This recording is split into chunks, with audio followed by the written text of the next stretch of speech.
Bun găsit la emisiunea Vocile Iașiului și vă urez la mulți ani să aveți un 2019 cât mai reușit.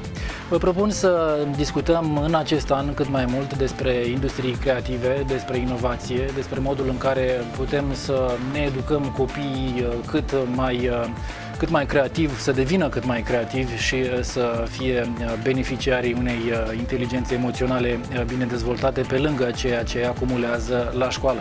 Discutăm în continuare despre industrii creative, de aceea vă propun să începem Vocile Iașiului în acest an cu o discuție despre virtual reality, despre o tehnologie cumva cu un pas în viitor, despre game development și vorbim despre un ieșean care este 100% produs al școlii ieșene, a făcut liceul de informatică, facultatea de informatică, iar acum este practic exportat cumva.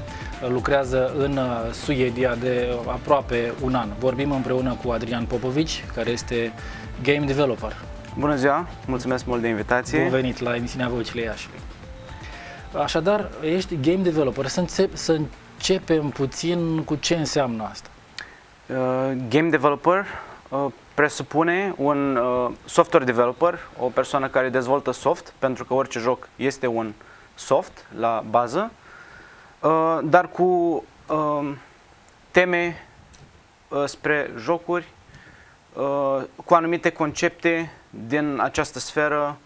Evident, un proiect de joc este mult mai complex pentru că implică mai multe industrii, atât programarea clasică, cât și arta, și avem artă 2D, design. Artă, da, design, level design și sunet. Sunt foarte multe arte care încearcă să îmbine totul într-un produs, care după aia să fie ceva uniform și să transmită un sentiment sau ceva care să facă persoanele fericite, pentru că este o formă de entertainment. Practic, în cazul tău s-a dezvoltat pasiunea pentru ceea ce înseamnă IT, informatică, computer și ulterior, plăcându-ți jocurile, ai încercat să vezi cum se întâmplă acest lucru în spatele interfeței. Da, da. Pasiunea pentru informatică probabil a venit din primii ani de viață, când primeam calculatoare de la părinți și jucam pe acolo, încercam tot felul de chestii. După asta am ajuns în școală, unde am avut contact cu limbajele de programare, și în liceu am realizat că pot să dezvolt și jocuri, pentru că era o barieră de neatins, era ceva care părea imposibil din punctul meu de vedere. Liceu înseamnă în 2005 ai intrat la liceu, nu? Da, cam așa. Da. Dacă am 2005, da. reținut bine, iar pasiunea se dezvoltă sau începe să se dezvolte pentru game developing în 2006. Practic, cam imediat după ce ai intrat la liceu. Da, da. Am avut noroc la liceu să intru într-o clasă de informatică intensiv cu doamna Cerchez și mulțumesc pe această cale pentru că chiar a pus bazele unei informatice solide și mă folosesc în fiecare zi de ce am învățat, în special în liceu.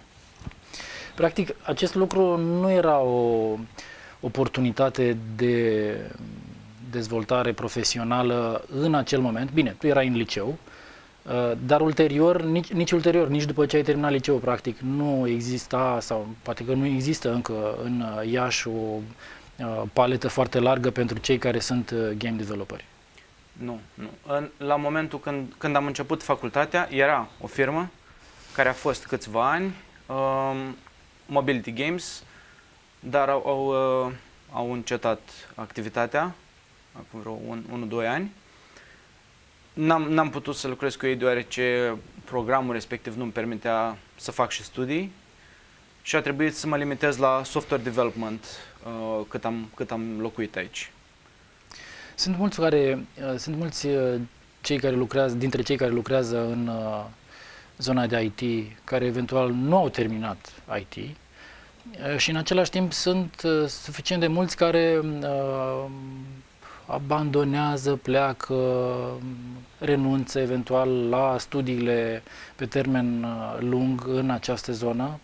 Este cumva explicabil, piața îi atrage foarte repede, este foarte ofertantă din punctul de vedere al salariilor. Din punctul tău de vedere, lăsând deoparte aceste avantaje financiare, nefinanciare, cât este de important pentru cineva care se pregătește în acest domeniu să continue studiile în profunzime și de lungă durată? Consider că Adică cât de importantă e școala până la capăt? este o chestie aici. Se vrea pregătirea foarte rapidă a oamenilor să intre în industrie. Și observ multe școli apărute care îi pregătesc pe acești oameni în decurs de câteva luni, intensiv, dar de câteva luni. Și după acest lucru ei intră în Sunt angajați industrie. destul de repede, Da. exact. Ce problemă văd eu aici, cu ce problemă am întâlnit până acum? De obicei ei capătă cunoștințe, dar nu sunt fundamentate foarte bine, nu sunt ancorate într-o bază solidă. Ei știu să facă niște chestii și aici apare și diferența între coding și programming. Programarea clasică înseamnă niște baze solide și aplicarea acestor baze, iar coding pur și simplu oameni care știu să facă ceva și iau de pe internet. Evident, acest lucru are repercursiuni mai încolo pe proiecte. Din punctul meu de vedere, învățământul, dacă este la un liceu bun, cu programă bună de informatică și o facultate bună, cum este Facultatea de Informatică Iași, este foarte folositor. Masterul, așa și așa, doar dacă vrea cineva să aprofundeze, dar cei 3 ani, părerea mea că sunt foarte importanți. Da, asta practic era miza întrebării. Dacă acești 3 ani sau facultatea este o investiție care se poate regăsi ulterior, care poate fi acoperită, amortizată pe piața muncii. La noi facultatea este gratis, deci prima facultate ce obține este gratis, deci nu este... Da, mă refer la timp. Unii spun că pierdem timpul acolo. Nu se pierde timp. Într-adevăr, unele cursuri sau așa pare că se pierde timpul, dar sunt anumite materii care sunt la zi. În informatică totul merge foarte rapid, dar mai ales mă refer la algoritmică aici, pentru că algoritmica este baza programării și oamenii tind să treacă cu vederea și în multe domenii din Iași, cel puțin, nu este nevoie așa multă de acest lucru. De asta pot merge destul de mult, dar pe termen lung văd o investiție în studii serioase, o investiție bună. Care este intersecția ta cu tehnologia asta virtuală, virtual reality? Prima dată am primit cadou un Oculus Development Kit 2 în 2014. Pe atunci nu erau metode foarte bune de a interacționa, era doar casca și nici rezoluția nu era prea bună. Imaginați-vă un televizor HD pus aici, se văd toți pixelii, refresh rate-ul se simte, de câte ori se reîmprospătează imaginea pe ecran, se simte și metodele de control provoacă un rău de mișcare.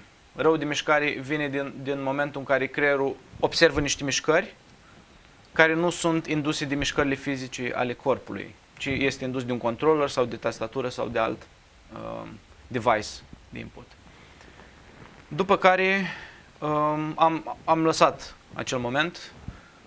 Nu era ceva, nu era un lucru atunci, dar acum, de un an de zile, m-am angajat la un startup pe realitate virtuală. În Stockholm, în Suedia? Da, în Stockholm, da. Și aici am avut ocazia să testez cam toate device-urile accesibile pe piață la ora actuală și să-mi dau seama ce pot face aceste device-uri, la ce s-a ajuns, la 6 grade de mișcare liberă, ceea ce înseamnă că un om, când și-a pus casca pe cap, se poate mișca liber. În loc de un controller, acum avem mâini, mâinile sunt tratate individual, putem interacționa cu lumea virtuală cum interacționăm cu lumea reală și acest lucru creează așa numită imersiune, care la un joc normal se simte mai puțin, pe când la realitate virtuală creierul începe să o perceapă ca pe realitatea proprie. Și contează foarte mult acest factor. Și noi trebuie să ținem cont la fiecare aplicație pe care dezvoltăm, să ținem cont de acest aspect. ca să facem ceva bine. Practic, în momentul în care terminai anii de facultate, începea istoria modernă, să spunem, a virtual reality. Da, cum am scris și în prezent. Iar tu le-ai combinat, realitatea virtuală și game developing. Da, pentru că multe concepte din dezvoltare de jocuri se pot aduce în realitate virtuală.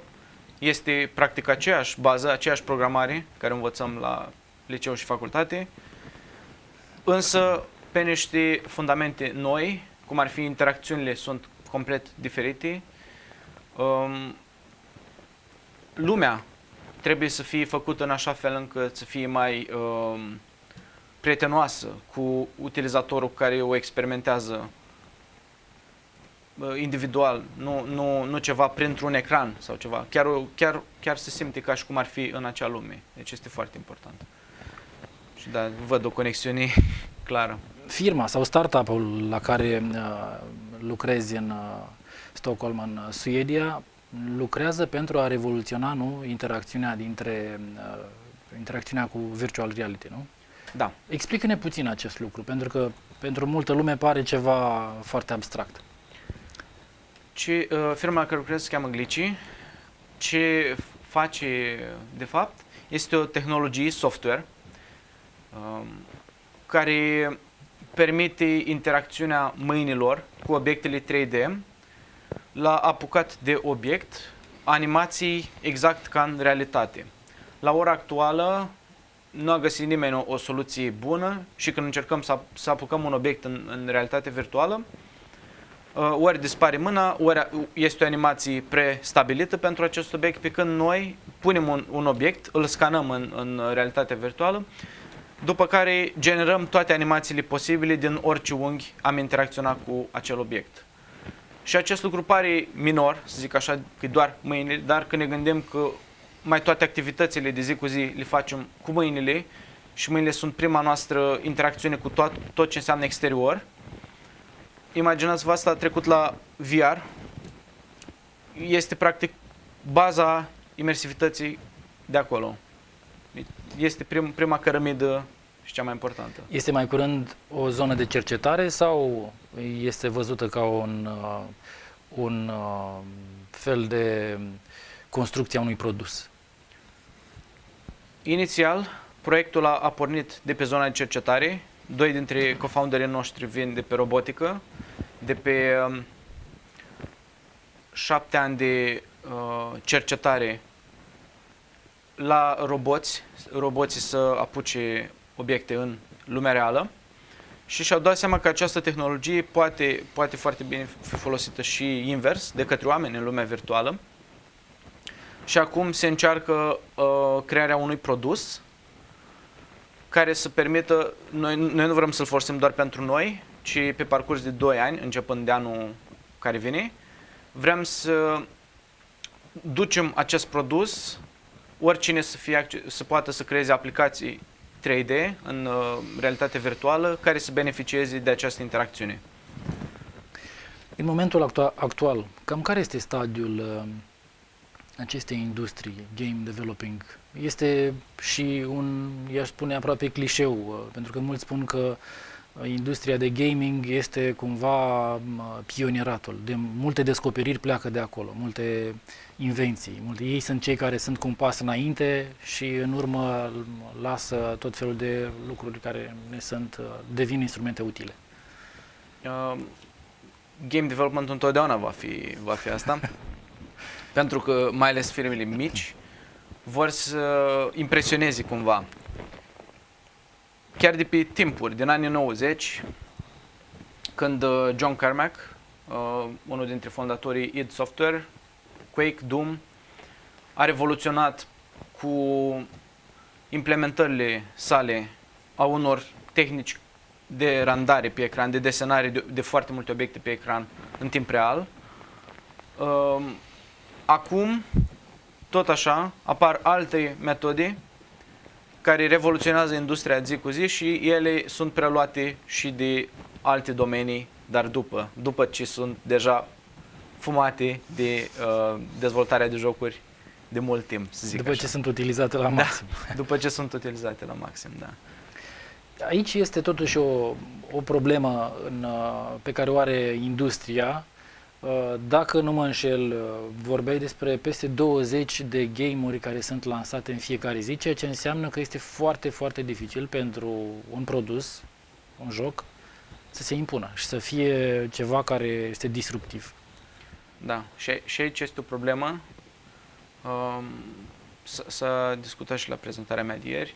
Acest Eldorado al jocurilor, care acum 10 ani, 15 ani, dacă cineva făcea un joc, se îmbogățea, își lua Ferrari cu banii jos, cum a făcut John Carmack. Acum însă nu mai este chiar așa. Tool-urile care le-au la dispoziție oamenii, de pildă engine-ul Unity sau engine-ul Unreal, care sunt gratis, permit foarte multor oameni să implementeze aceste jocuri, mai bune sau mai rele. Problema este că foarte mulți vor să se îmbogățească între ghilimele și lansează și jocuri bune și jocuri rele, însă jocurile bune de obicei sunt îngropate în decurs de o zi, două de jocurile rele și nu pot fi descoperite ulterior. Cum? Nu există, nu știu, o strategie de promovare, marketing sau... Aici este mică... De obicei, dezvoltatorii independenți de jocuri fac un joc, zic ok, am ideea, stau 2 ani de zile închis în casă, fac jocul, l-am făcut, l-am pus pe net și sper să aibă succes. Dar asta nu se întâmplă. Nu, asta se întâmplă. Nu se întâmplă să aibă succes. Da. Pentru că nu iau în considerare dacă au ținta de ajuns de largă încât să permit și scoată investiția. Pentru că ei trebuie să trăiască acea perioadă de timp cu ceva bani. Nu consideră cum dau oamenii de jocul respectiv. Se bazează că dacă îl pun pe un store, pe App Store sau pe Steam, vor avea din start vânzări. Dar nu se întâmplă așa. Sunt care au apelat la alte metode de market disruptiv. Marketul normal, părerea mea că va fi pe cale de dispariție. Pe cale de dispariție foarte curând. Este înlocuit de streameri și aici PlayerUnknown Battlegrounds, probabil unul dintre cele mai cunoscute jocuri, acum este Fortnite, dar pe aceeași idee au fost luate și sunt canale atât de YouTube cât și de Twitch în care sunt alți oameni care joacă și au făcut foarte populare aceste jocuri prin această metodă. De asemenea, un fel de influenceri. Un fel de influenceri ai lumii gamingului și sunt foarte mulți. Sunt sute de mii de oameni care se uită zilnic la ei. Sunt foarte celebri de asemenea. O altă metodă mai este scrisul de articole de astea gen cum am făcut ceva și a fost un eșec total.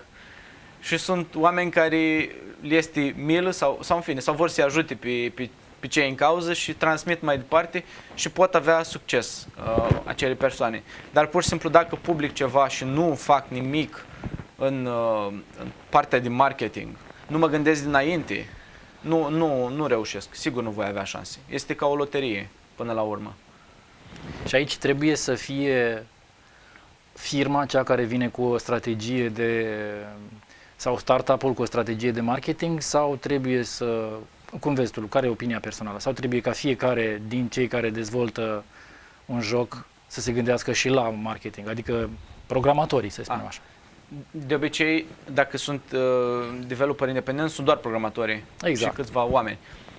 Dacă este echipă mică, 2, 3, 4 oameni, da, trebuie să gândească probabil toți ce să facă încă din momentul zero al jocului. Dacă este un startup și își permite, are resurse, astfel încât să angajeze câțiva developeri și să mai angajeze pe cineva special pentru marketing, atunci developerii au scăpat. Dar ca și ce am constatat, este interesant de observat interacțiunea cu publicul la un produs. Este bine să fie mai multe iterații, mai multe variante ale produsului. Nu stau 2 ani de zile închis în casă și am un produs, ci stau 2 luni închis în casă, am un produs, l-am testat cu oamenii. Asta e valabil în orice industrie, valabil în orice domeniu, exact. Da, dar din păcate în game development mai greu a intrat această noțiune și mulți încă mai stau închiși în casă și, în fine, nu tehnic vorbind, mă refer că nu își prezintă ideile, le este frică că ideea este furată. Nu, și acum sfat pentru toți game developeri, nu vă fur nimeni ideile, toți au ideile lor. Deci nu au timp să le pună în practică pe ale lor. Deci în legătură cu realitatea virtuală, sunt suficient de multe opinii care spun că este următoarea zonă care disrupe, care revoluționează, iar și de asemenea sunt suficient de mulți comentatori care sunt destul de sceptici în legătură cu asta. Am văzut că este folosit această tehnologie este folosită, de exemplu, în educație, la o lecție de istorie, de geografie, poate fi pus acel device la ochi și copiii se află unde vor, în Roma antică, unde se învață cu totul altfel, în turism de asemenea, sau în imobiliare, nu mai trebuie să mergi să străbați distanțe ca să vezi o casă, un apartament, cum arată interior, de asemenea, cu device-ul și lucrurile se rezolvă. Care este opinia ta? Este una mai sceptică sau... Înainte să ajung la această firmă, era foarte sceptică. Am zis că nu va avea niciun viitor, în realitate. Și în 2014, când a apărut, n-avea. Acum, cu ce se dezvoltă și ce se va întâmpla în 2019, nu mai am aceeași părere. În jocuri, cel puțin, nu știu dacă va avea succes din start, pentru că există limitări, probabil. Da, există limitări, device-urile sunt scumpe, calculatoarele care să mențină aceste device-uri sunt foarte scumpe de asemenea. În 2019 va apărea acest device, Oculus Quest, care este standalone, nu necesită calculator, va fi și mai ieftin și probabil mulți gameri îl vor cumpăra. S-ar putea dezvolta și aici, dar cred că în primă instanță, și ceea ce deja se întâmplă acum, multe firme mari și fabrici vor să implementeze într-un fel sau altul realitatea virtuală. Și aici vorbesc de firme ca Volkswagen, ca Scania. Firme uriașe, să nu le dăm numele, că după aceea... scuze. Firme uriașe care au industria auto, echipele lor de VR interne, care lucrează să vadă unde pot optimiza procesele, pentru că sunt foarte multe procese învechite de a învăța oamenii, mai ales în fabrici. De obicei stau cu unul mai senior, vreo 2 ani de zile și trebuie să învețe procesele, iar cu realitatea virtuală ei pot învăța mult mai repede și de asemenea este foarte scalabil, pentru că dacă am 100 de angajați și vreau să învăț pe toți în același timp, cumpăr 100 de device-uri, le-am pus pe cap și gata, am rezolvat. Dacă am 200, nicio problemă, foarte ușor. Și se mai poate și în industria medicală. Am văzut operații sau tot așa training pentru viitorii chirurgi. Adrian, foarte pe scurt, care este lucrul cel mai care îți vine primul în minte atunci când vorbești despre această schimbare, plecarea din Iași? Mă refer la mediul cultural și de lucru, cu totul. Plecarea din Iași și ajungerea în Suedia, în Stockholm. Suedia? Fără grijă. Fără grijă. Nu știu, mereu aici se întâmplă ceva, chiar și cu banii care oferă IT-ul, se întâmplă ceva care face viața să fie puțin mai stresantă. Și aici mă refer, poate să fie o simplă matriculare de mașină sau o simplă interacțiune cu o instituție la care merg să-mi eliberez niște acte sau pur și simplu merg la un magazin și văd o persoană care este foarte stresată și mă servește cum poate. Și da, sunt chestii minore, dar se adună și se resimt, chiar dacă indirect, ele se resimt. Asta cred că este cea mai mare diferență. Probabil acolo nu prea sunt așa mulți cu probleme din cauza asta, din cauza stresului, impus de societate sau alte. Adrian, mulțumim foarte mult pentru prezența ta aici și pentru tot acest dialog despre realitatea virtuală și dezvoltarea jocurilor. Așteptăm și opiniile dumneavoastră la adresa de e-mail a emisiunii Vocile Iașului digi24.ro sau pe pagina de Facebook, facebook.com/Vocile Iașului. Sunt Ovidiu Mihăiuc, ne revedem mâine de la ora 17:30. Acum vă urez o seară cât mai bună.